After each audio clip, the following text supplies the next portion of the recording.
कई लोगों से कई बार ये कहते सुना होगा कि रंग रूप मायने नहीं रखता। कोई कितना भी कह ले, लेकिन रंग रूप का सिक्का आज भी सबसे ऊपर है। मालती चाची ने कई सालों तक इसकी सजा भुगती, लेकिन उसका हल जैसे उन्होंने सोच रखा था, एक कठिन तपस्या और खामोशी से प्रतीक्षा। जीवन का सफ़र इस मोड़ पर आता ही है। उनका भरा पूरा और संयुक्त परिवार था, 4 बेटे, 4 बहुएं, सास ससुर और एक मंदबुद्धि बुआ, जिसे शादी होते ही ससुराल वालों ने छोड़ दिया था। शादी के समय पता नहीं चला बुआ के बारे में, क्योंकि पहले तो बिना मिले लड़का लड़की को बिना देखे ही शादियां हो जाती थी। तो घर में 3 बेटों के 2 बच्चे थे। बड़े भाई का एक था, उसके बीच वाले बेटे की बेटी प्रिया मेरी सहेली थी। हम दोनों एक ही कक्षा में पढ़ते थे। पड़ोस में रहने के कारण हम साथ में पढ़ाई कर लेते थे। उसके घर पर जाती तो बरामदे में, कमरे में, छत पर, सब जगह कोई अपने काम में लगा दिखाई देता। बड़ी बहुएं चौका चूल्हा संभालती, सासू जी अपने पूजा अर्चना में बिजी या घर के छोटे बच्चों को खिलाते दिखाई देती। बेटे परिवार के व्यवसाय को आगे बढ़ाने और जीवन यापन की व्यवस्था करने सुबह अपने खाने का डिब्बा लेकर निकल जाते। मगर इस घर की सबसे बड़ी बहू मालती चाची के लिए घर के नियम अलग थे। वे परिवार का हिस्सा होते हुए भी अलग दिखाई देती थी। कारण वो श्यामले रंग की थी। उनकी स्थिति देखकर मुझे समाज की कठोरता का पहली बार आभास हुआ था। उनकी देवरानियों को मैंने कई बार उनके नाम का भी मजाक उड़ाते सुना था। यह अलग बात है कि मालती चाची को मैंने कभी किसी को जवाब देते नहीं सुना, न बड़ों को न छोटों को। चाची की साड़ियाँ भी दूसरी बहुओं के मुकाबले थोड़ी कम अच्छी होती थी। वह हमेशा रसोई के काम करते, कपड़े बर्तन धोते या बुआ को नहलाते और उनके बाल ठीक करते नजर आती। जब कभी परिवार के लोग किसी शादी विवाह में जाते तो उन्हें घर पर ही छोड़ जाते। मेरी उम्र उनकी स्थिति और मन स्थिति समझने में सक्षम नहीं थी, इसलिए उनके प्रति इस व्यवहार को स्वाभाविक मान लेती। एक दिन मोहल्ले की शादी में मैंने रूबी चाची से पूछा कि मालती चाची क्यों नहीं आई। तब रूबी चाची बोली, अरे भाभी जी कब से शादियों में आने लगी, वो आएंगी तो घर में बुआ और पापा जी का ध्यान कौन रखेगा, और फिर भाई साहब को उन्हें बाहर ले जाना पसंद भी नहीं है। उस दिन मुझे समझ में आया कि मालती चाची के बाकी बहुओं से कम सुंदर होने के कारण चाचा जी उन्हें अपने साथ लेकर जाना पसंद नहीं करते।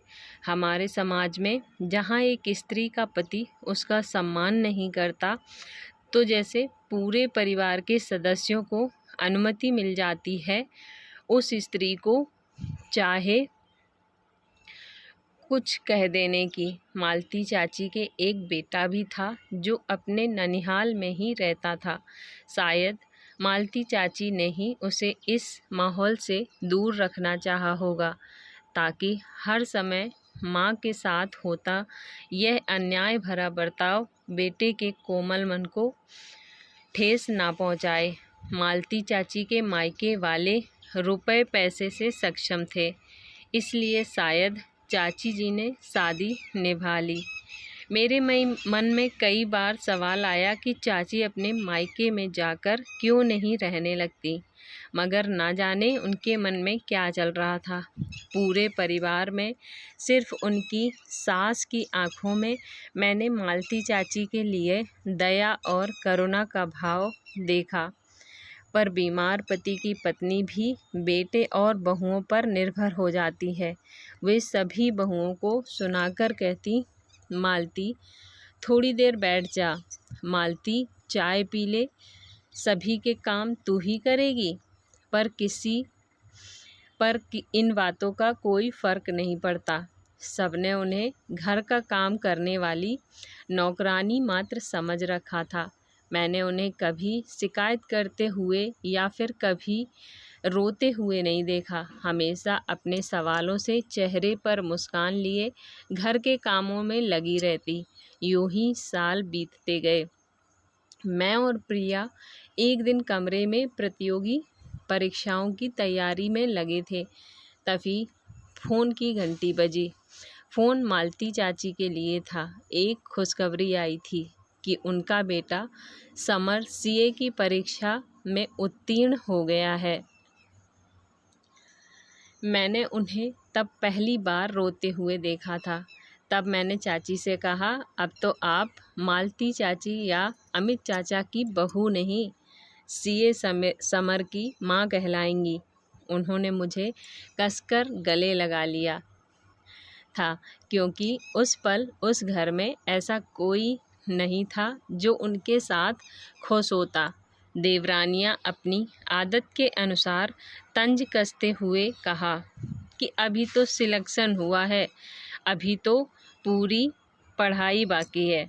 मैंने उन्हें समझाया कि सीए में चयन होना अपने आप में बड़ी उपलब्धि है, और जब चयन हो गया है तो पढ़ाई और नौकरी पक्की है। उन्हें चिढ़ाने के लिए थोड़ी बातें मैंने अपने मन से जोड़ दी थी कि नौकरी के साथ ही घर और गाड़ी भी मिल जाएगी, और उन्हें अवार्ड देने उनकी माँ को वहाँ मंच पर बुलाया जाएगा। छोटी चाचियों का मुंह खुला देखकर मैंने जो झूठ बोला उसका पछतावा मुझे बिल्कुल नहीं हो रहा था। अच्छा हुआ किसी ने नहीं पूछा कौन सा अवार्ड। तभी मालती चाची मुझसे अनेक सवाल करने लगी। अब आगे कितने साल लगेंगे और इसके बाद क्या होगा, मानो उन्हें अपनी तपस्या के फल की घड़ी पास आती दिखाई दे रही हो। कुछ साल बाद समर की सच में नौकरी लग गई। वह उसी दिन अपने पिता के घर आया, जैसे हम सब ने सोचा था, अपनी माँ को अपने साथ ले जाने। उसने घर में सभी के पैर छूकर आशीर्वाद लिया। पिता खुलकर बेटे को गले लगाने तक की हिम्मत नहीं जुटा पाए। समर ने अपनी माँ के साथ चलने को कहा, पर मालती चाची ने कहा, अब तो वह क्षण आया है जिसके लिए मैंने इतनी तपस्या की है।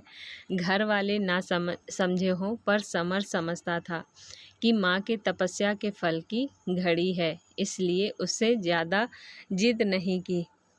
नौकरी की पहली तनख्वाह से वह सभी घर वालों के लिए तोहफे लेकर आया था। तोहफों में इस बार मालती चाची की साड़ी सब बहुओं से ज़्यादा अच्छी थी।